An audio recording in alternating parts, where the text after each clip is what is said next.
अरे तुम्ही आज लवकर उठलात? लवकर कुठं, अगं 7:30 वाजले. मला काल झोपायलाच पहाट झाली. रात्रभर सुगधाणींच्या मुलीने जागवलं. अहो पहाटे तिची सुटका झाली. म्हणूनच तुला उठवलं नाही मी.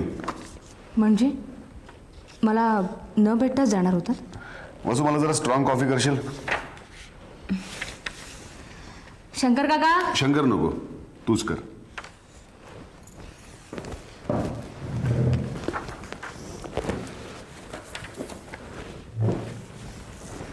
घ्या साहेब, दूध घ्या. शंकर दूध नकोय मला.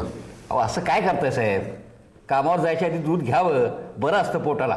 ते तू मला सांगू नकोस. आत नाही. आपण साहेब. शंकर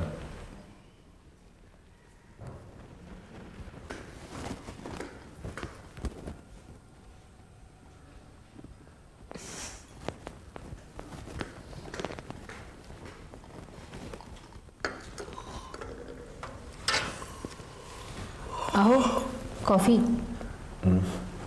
कॉफी थंड होते. तुम्ही रात्रभर जागे होतात की काय?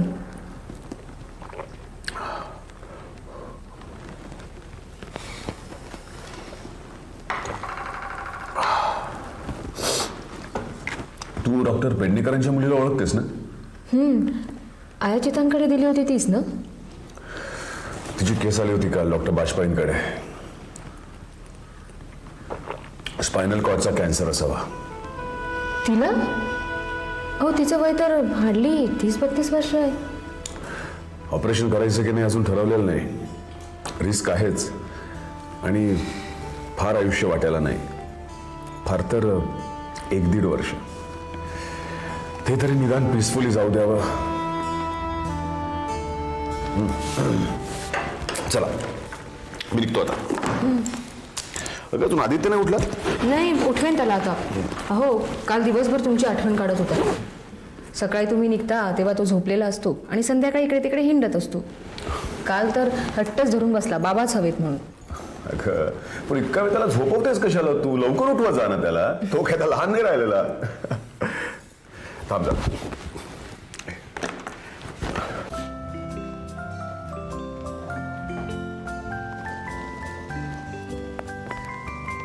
आदित्य, ए आदित्य, चला चला चला, उठा उठा.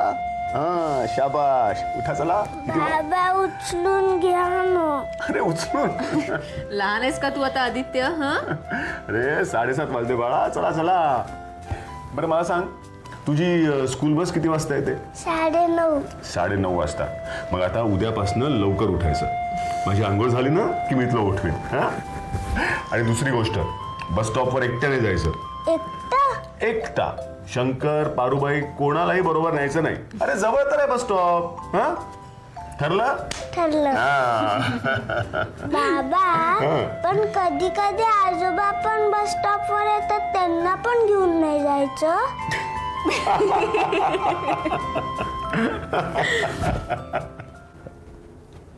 दादा, आदित्य झोपलाय.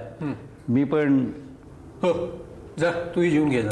सुमित्राबाई, हे ठेवा आणि ज्या काही पेशंटच्या फॉर्मॅलिटीज असतील त्या सगळ्या पूर्ण करा. हो, आणि ती रूम साफ करून घ्या अगोदर. हां वहिनी साहेब. नाही नकोय मला.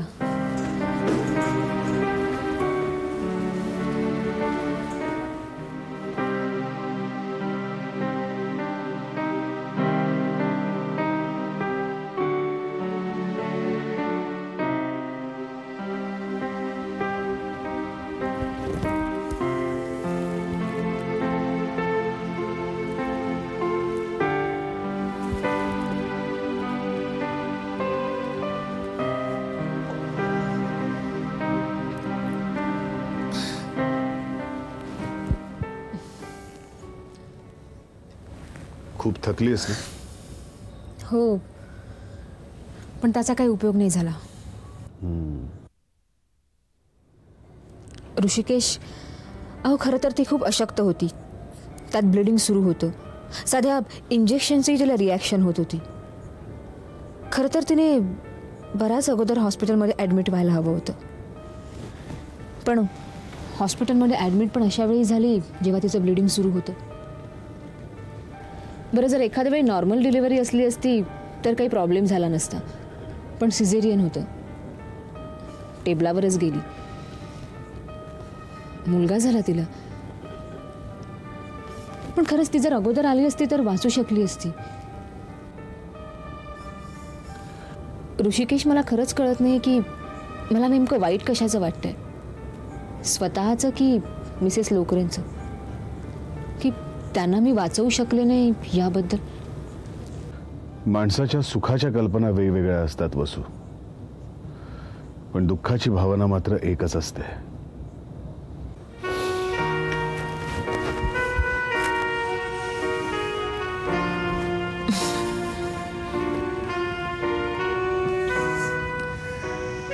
आज आम्ही ऑपरेशन न करण्याचाच निर्णय घेतला, कारण तसंही पेडणेकरांच्या मुलीचं फारच कमी आयुष्य उरलंय. आणि आज मला सुद्धा अगदी थकल्यासारखं झालंय का, हातपाय ढिले पडल्यासारखे वाटतात.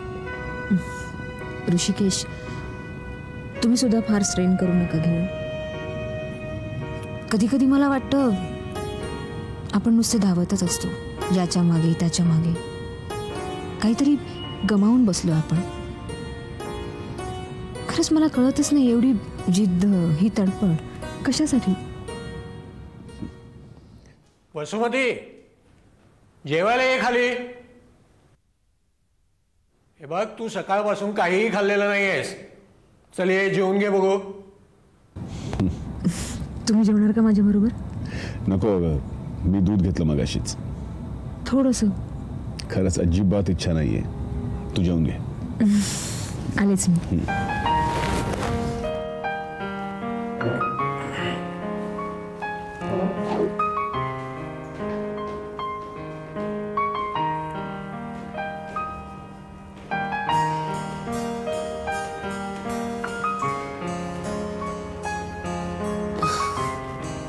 बैस.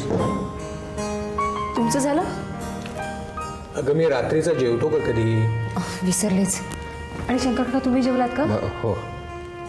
तू आधी जेवून घे बघू. तू जेवल्याशिवाय मी इथून उठणार नाहीये. आदित्य सुद्धा पसारा.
अरे, तुम्ही केव्हा आलात? तू फोन करणार होतीस ना? ज्यांना फोन करायचा होता तेच माणूस नेमकं असं समोर येऊन बसलं. माझं कामही तसं आज लवकर आटोपणार होतं. म्हटलं तुम्हालाही वेळ असेल तर. पण तुम्ही नेमके कसे आलात? मी लवकरच आलो का आज. तुमचं डोकं दुखतंय का? थोडंसं. कॉफी आणू तुमच्यासाठी? चालेल, स्ट्रॉंग. आलेच. ऋषिकेश, आपण बाहेर जाऊया का? म्हणजे तुम्हालाही बरं वाटेल. नाही, घरीच बसूया बोलत. मगाशीच दादा आले आदित्यला घेऊन, विचारत होते तुझ्याबद्दल. आज आपण सगळेच आहोत तर एकत्र जेवूया. दादा तसंही आपल्याबरोबर रात्रीचं जेवण घेतच नाही. ऋषिकेश, आपण जर बाहेर. नको, घरीच बसू ग.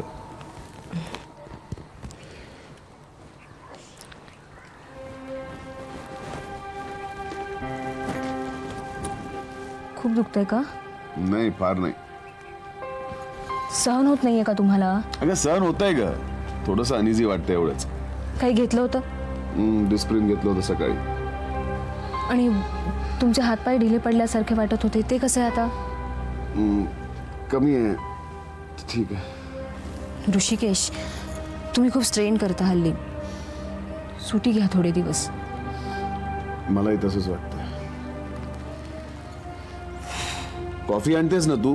हां, हो, आलेच. स्ट्रॉंग. हो हो. वसू, परत फिरूया. हं?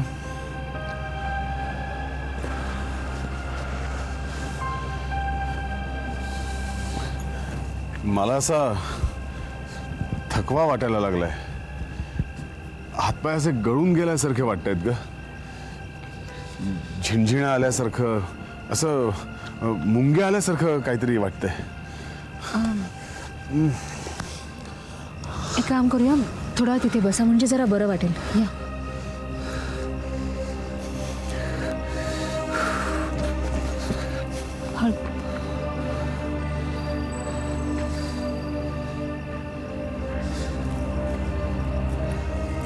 बसा.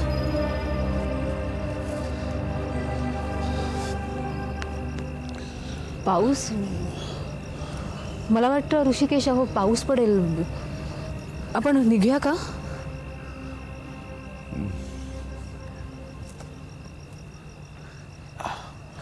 चालवेल ना तुम्हाला?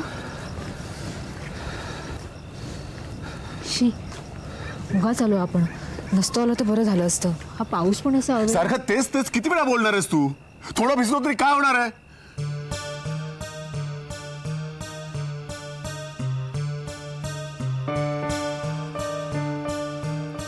निघूया का?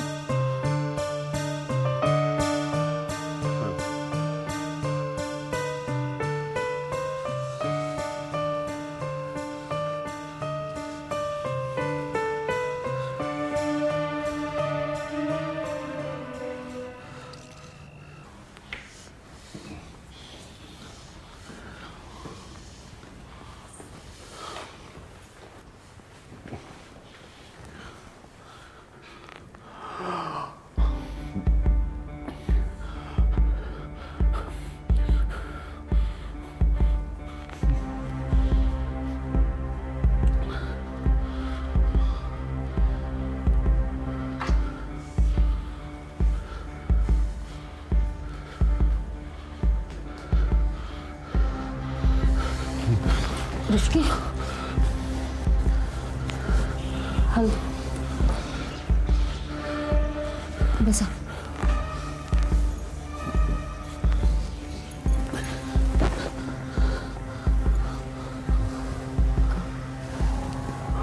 कॉफी आणू का तुम्हाला? जरा बरं वाटेल. नको, बस तू.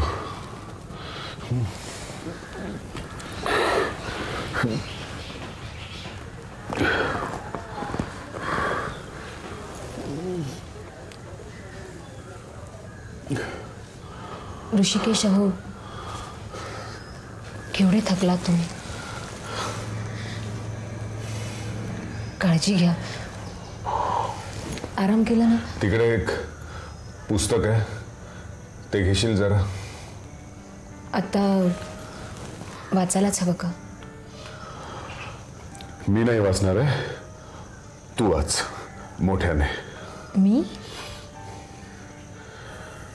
मी रेडिओलॉजीत MD करायचं ठरवलंय.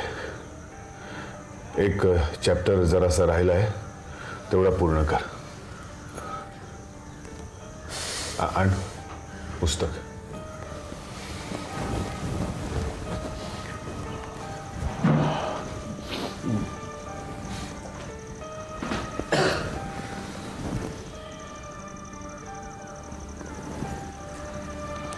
कुठनं सुरुवात करू? पान 453 तिसरा पॅरा.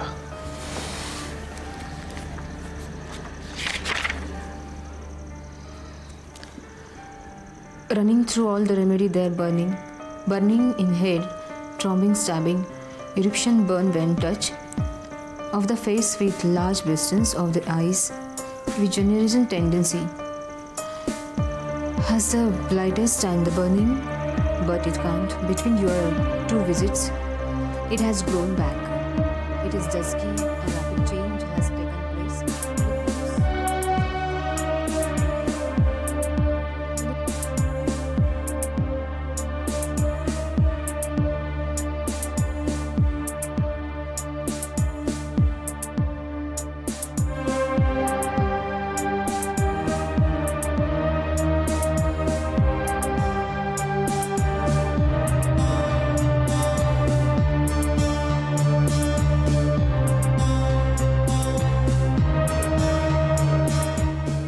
पुरे.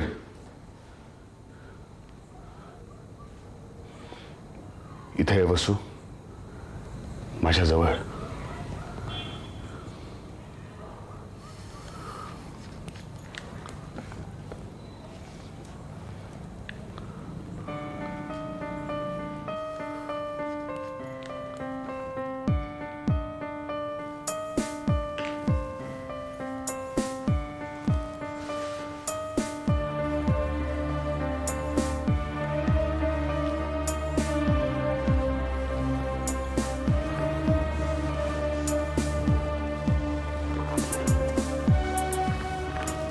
काय म्हणताय? वसू, मगाशी पुस्तक वाचत असताना तू खूप सुंदर दिसत होतेस. आणि आता आता अजूनच छान दिसतेस.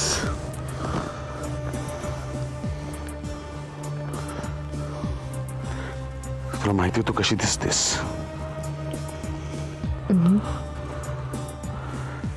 आपली पहिली भेट आठवते तुला?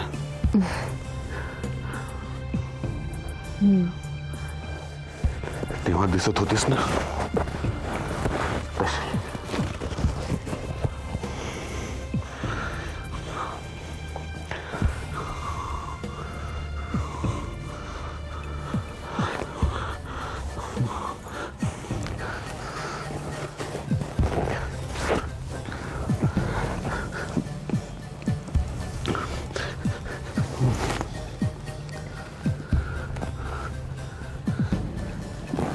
काय झालं?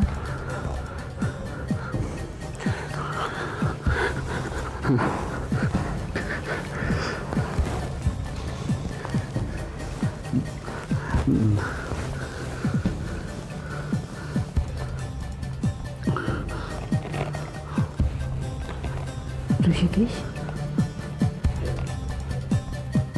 मला जवळ घेशील का ग तू? प्लीज.